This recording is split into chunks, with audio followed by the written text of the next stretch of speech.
दोस्तों, चांद की सतह पर गया अपना लैंडर विक्रम और रोवर प्रज्ञान इस वक्त गहरी नींद में सोया हुआ है। चांद के दक्षिणी ध्रुव इलाके में इस वक्त घनी रात का है। वहां तापमान भी -230 डिग्री के करीब है। ऐसी बर्फीली रात में इसरो के ये दो हीरो आराम की नींद में सो रहे हैं। माना जा रहा है कि अगर सब ठीक रहा तो 22 सितंबर को प्रज्ञान और विक्रम जगकर अपना मिशन फिर से शुरू कर सकते हैं।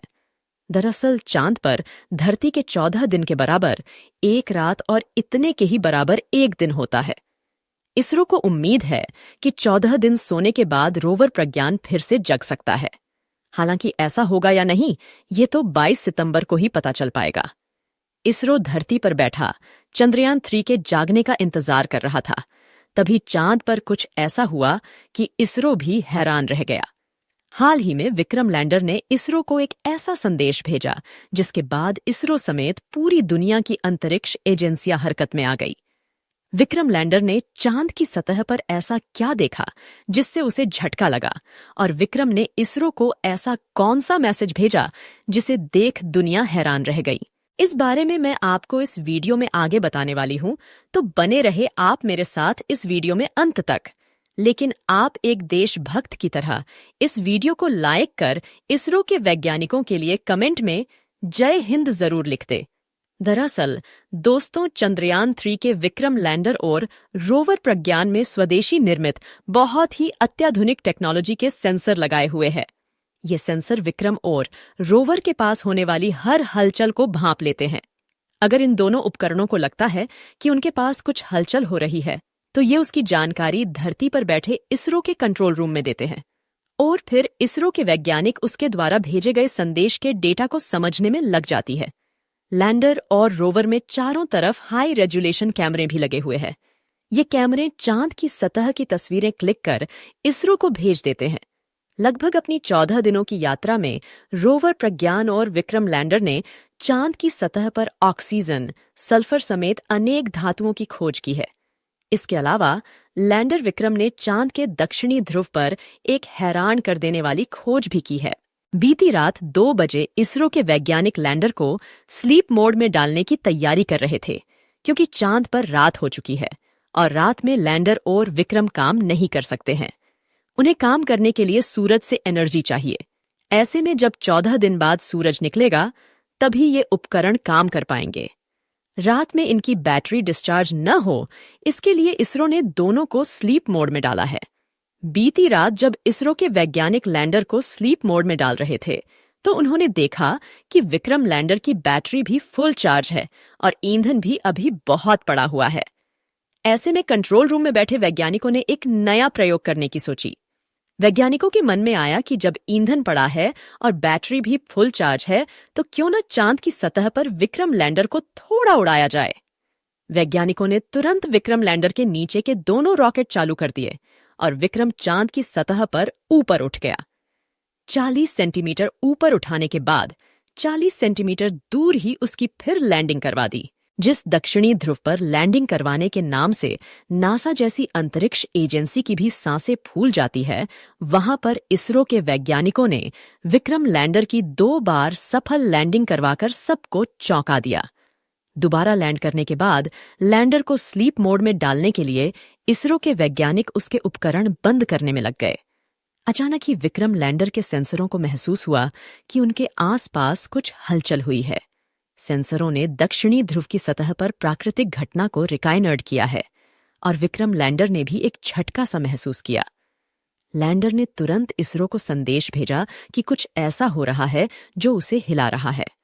सेंसरों में लगातार हलचल रिकॉर्ड हो रही थी। संदेश मिलते ही इसरो के वैज्ञानिक तुरंत जांच में जुट गए। उन्होंने विक्रम लैंडर पर लगे ILS उपकरण को जांच करने में लगा दिया कि वहां क्या हो रहा है। कहीं कोई एलियन या कोई ऐसा रहस्य तो नहीं है जो विक्रम लैंडर के पास पहुंचकर उससे छेड़खानी कर रहा है। उपकरण ने प्रज्ञान रोवर और अन्य उपकरणों की हलचल के बारे में भी पता लगाया, तो पाया कि चांद की सतह पर कंपन, भूकंप या दूसरी कृत्रिम घटनाओं के कारण हो सकता है। चांद पर आने वाले भूकंप को अर्थक्विक नहीं बल्कि मूनक्विक कहा जाता है। लेकिन दोस्तों, चांद पर भूकंप पृथ्वी की तरह नहीं आते हैं। धरती पर सिर्फ कुछ मिनट तक भूकंप आते हैं, जबकि चांद पर आधे घंटे तक भूकंप के झटके आते रहते हैं। इतनी देर तक भूकंप को देखकर वैज्ञानिक भी हैरान रह गए। चांद पर भूकंप क्यों आता है, इस रहस्य का अभी तक वैज्ञानिक ठीक से पता नहीं लगा पाए हैं। लेकिन वैज्ञानिकों का मानना है कि धरती के गुरुत्वीय प्रभाव के अलावा उल्कापिंड के गिरने से भी चांद पर भूकंप के झटके आते हैं। इसरो फिलहाल पड़ताल कर रहा है कि चांद की सतह पर यह अजीब हलचल क्यों हुई। विक्रम लैंडर ने जिस कंपन को रिकॉर्ड किया था वह भूकंप था या फिर कोई एलियंस की करतूत। दोस्तों, आपको क्या लगता है ये सब एलियंस की वजह से हुआ था? कमेंट बॉक्स में अपनी राय दें। उपकरण ने प्रज्ञान रोवर धरती पर चांद को हमेशा से शीतलता का प्रतीक बताया जाता है। चंद्रयान 3 ने पता लगाया कि चांद सभी की उम्मीदों से कहीं ज्यादा गर्म है। दरअसल सूर्य की किरणों से चमकने वाले चांद की सतह का तापमान 50 डिग्री सेल्सियस है। वहीं बर्फीली सतह के महज 8 सेमी नीचे का तापमान -10 डिग्री सेल्सियस तक गिरा हुआ था। फिलहाल चंद्रयान 3 का लैंडर विक्रम और रोवर प्रज्ञान चांद पर गहरी नींद में चले गए हैं। नींद में गए विक्रम का रिसीवर अभी भी ऑन है। उम्मीद है कि दोनों 22 सितंबर को फिर सक्रिय हो जाएंगे। प्रज्ञान और विक्रम ने नींद में जाते समय चांद की रात में सुरक्षित रहने लायक ऊर्जा बचाकर रखी है, ताकि भीषण ठंड से बचा जा सके। विक्रम लैंडर धरती से करीब 3,71,841 किलोमीटर दूर मौजूद है। अब अगले 14 दिनों तक विक्रम लैंडर और प्रज्ञान रोवर के आसपास रात होगी।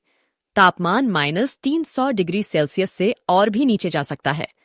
लैंडर रोवर अगर ये सर्दी बर्दाश्त कर लेते हैं तो सूरज उगने पर उनके सोलर पैनल के जरिए चार्ज हो सकते हैं।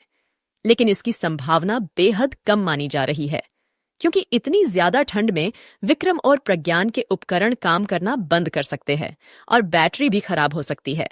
चांद की सतह पर इस समय रोवर और लैंडर भले ही आराम से सो रहे हो, लेकिन भारत का इसरो इस पर लगातार नजर बनाए हुए है। इसरो के वैज्ञानिक बस अब 22 सितंबर के इंतजार कर रहे हैं। इस दिन सूरज निकलते ही इसरो से लैंडर को सिग्नल भेज जाएगा। अगर सब कुछ सही रहा तो लैंडर सिग्नल को रिसीव कर लेगा और जाग जाएगा, और अगर रिसीव नहीं किया तो हमेशा के लिए चांद की सतह भारत की पहचान के रूप में मौजूद रहेगा। दोस्तों, चांद पर 14 दिन आराम करने के बाद देखते हैं आखिर 22 अगस्त को क्या होता है। दोस्तों, आपकी दुआओं के बल पर ही चंद्रयान 3 ने 23 अगस्त को चांद की सतह पर सफल लैंडिंग की थी। अब एक बार फिर आप कमेंट बॉक्स में प्रार्थना करें कि जब चांद की सतह पर 22 सितंबर को सूर्य की रोशनी पड़े तो हमारा चंद्रयान 3 नींद से उठ जाए और फिर से काम करने लग जाए। इसरो के वैज्ञानिकों की मेहनत के लिए जय हिंद लिखना न भूले। अभी तक अगर आपने इस वीडियो को लाइक नहीं किया है तो लाइक जरूर कर दे और यह जानकारी अपने दोस्तों के साथ भी शेयर कर दे। आज के इस वीडियो में बस इतना ही। मिलते हैं जल्द ही अगले नॉलेजेबल और चंद्रयान 3 के नए अपडेट के साथ। तब तक के लिए आप इस चैनल को सब्सक्राइब कर बेल आइकन को भी दबा दे। वीडियो को अंत तक देखने के लिए आपका बहुत बहुत धन्यवाद। जय हिंद, जय इसरो।